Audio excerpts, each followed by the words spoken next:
remember your roots. Full transparency here. This could get ugly.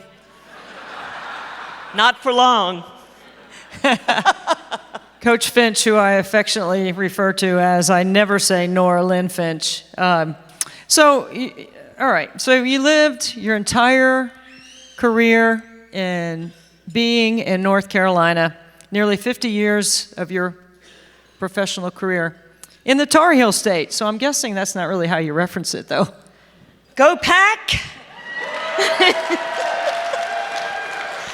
But I will say, in all honesty, in true transparency, my time at the ACC has really neutralized some emotions, and I have sincere respect for every institution of the ACC. And those in North Carolina, Virginia, and South Carolina are closest to me. I love them all. Love them all. Me too. Oh, yeah. So I guess you want to go ahead and tell everybody who your favorite player is right now, right? You're sitting really close. Yeah, well, there's a whole bunch of them over there. Yeah, they're all waving. Pack. And I love the Deacons. Now, my Demon Deacons over there are making a good sound, too. Okay, Coach Finch, so look, you're a product of Title IX. Yes. You helped fight for equality your entire life. If you were going to look at making a change, an adaptation, or put it in your own words in some way, what would you add to Title IX that you think might be missing? Well, Debbie, Title IX is like 50 years old. It passed in 72, became law in 78. It still hasn't been enacted in a lot of institutions. Fully compliant, it still has not. So at the time that it was written, people couldn't have foreseen what we're dealing with today with gender. And the law says that we should not discriminate by gender, but we're lost right now in some of that. There are a lot of things socially that were not defined, even institutions receiving financial assistance from the federal government. Some of that has gone through interpretation. So the Supreme Court's been very busy.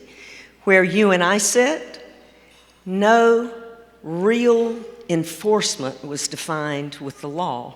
And as a result, with the Office of Civil Rights being given that responsibility, those offices differed greatly in geographical location on how they enforced and interpreted. So we haven't had consistency. Now it's Trump has moved it under education.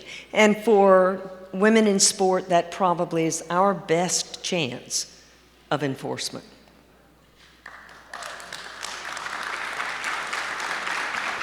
So I know you as a fighter, somebody who's willing to take on a challenge, doesn't see any adversity, only sees opportunity.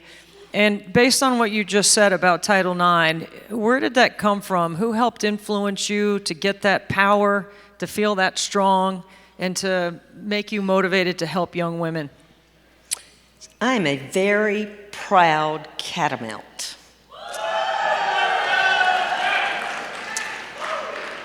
I will tell everyone in here that when I went to Western Carolina, 1966, I didn't know what I didn't know, and I learned a lot about how to learn what I needed to know. If there is an institution where servant leadership is displayed by the faculty, by the administration, it is Western Carolina. And if there is an institution that it helps you understand how to become a servant leader, it is Western Carolina. So I will tell you, I love to serve. I love to help. I love to teach. I'm an encourager. I'm enthusiastic. And I really credit my alma mater for a great deal of that. Are there any particular people that have come across your path that have influenced the way you operate? Okay, yeah. Oh, just imagine how fortunate I was at my best friend, Kay Yao. We started together. The year that she started coaching at Elon, I was coaching at Wake Forest. You'll love this.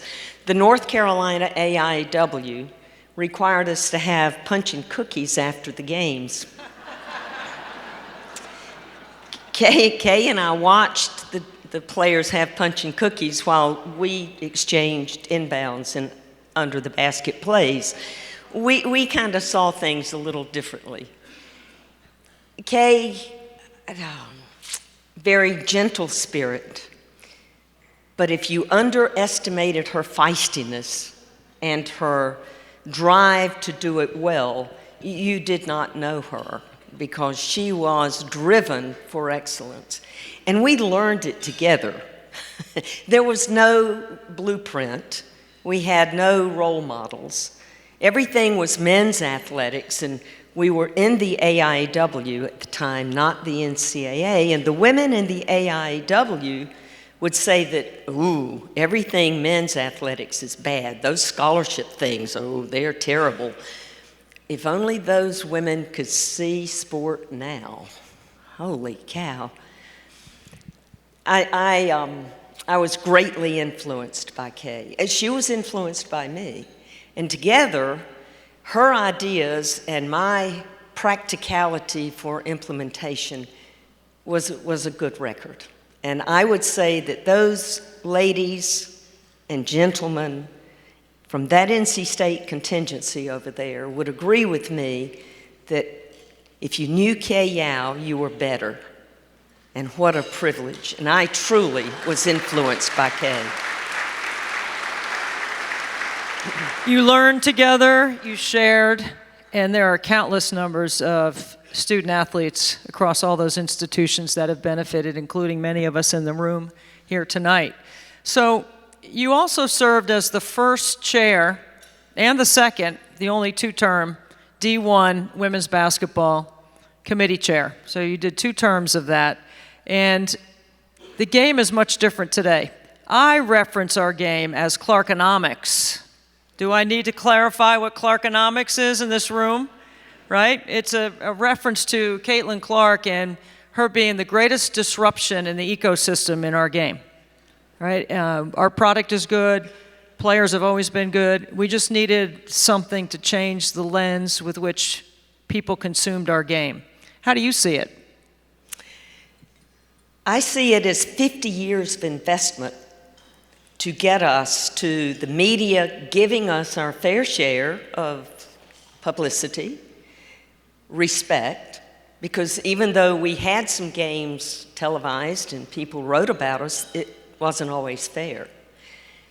Debbie and Beth Mowens are the best in the business when it comes to women's basketball, or if they had it, men's basketball and softball, anything you wanted to do, because you do your homework and you're fair.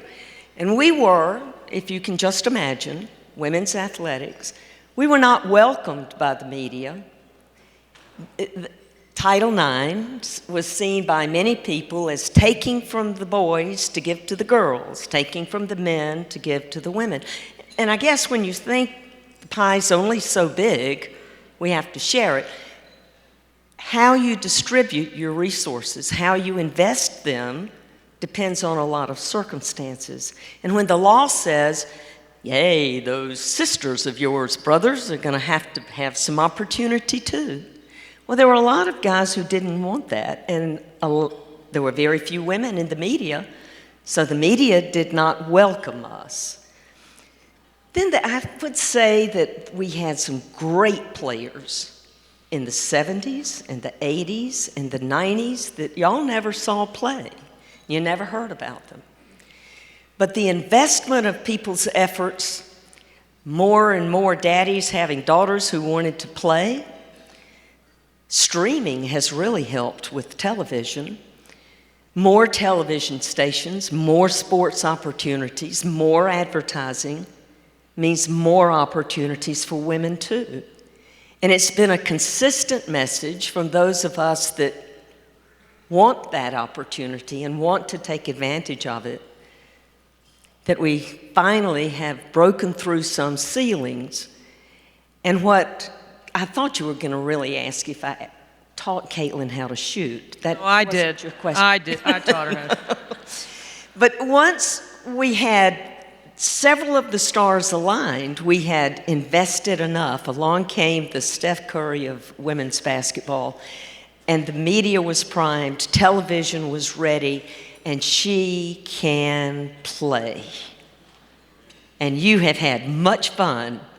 And now she's at Indiana, and you do the Indiana games. You're going to see her every week.